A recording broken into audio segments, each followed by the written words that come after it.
Nii, kuna siin seoses ühe tarpi püstitamise videoga tekkis küsimus, et mingitest sõlmedest, siis väga lihtne, hästi praktiline näide.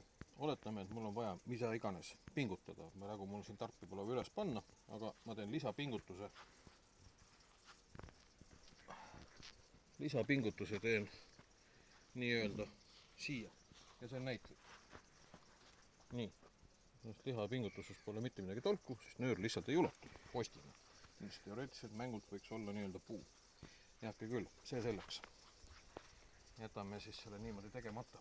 Aga paljud teavad seda, et igasugused sõlmedega on see asi, kuna ta saab pingesse, siis pärast on nende lahti arutamine keberniit. Aga ärme teeme sõlme. Võtame nööri, paneme ümber metsas kasvava puu suvalise palgi.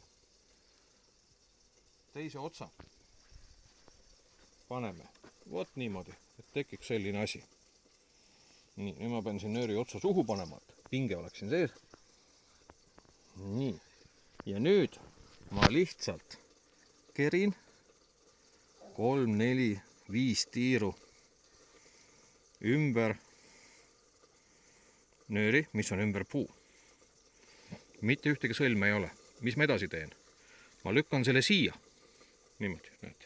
Teisele poole, isegi mitte teisele poole, vaid ainult kõrvale. Nii, poja hakkas mul seal häält tegema. Nii, aga mis nüüd edasi juhtub? Kõmm. See pingutub kinni. Ja ongi kogu lugu. Mul on nöör puu külge seotud. Ja asi on korras. Kui mul nüüd on vaja see lahti siduda, annan natukene seda lõdvaks, keeran siia poole ja ongi kõik. Mitte mingit sõlmesid, mis nii-öelda umbsõlme lähevad. Kõik.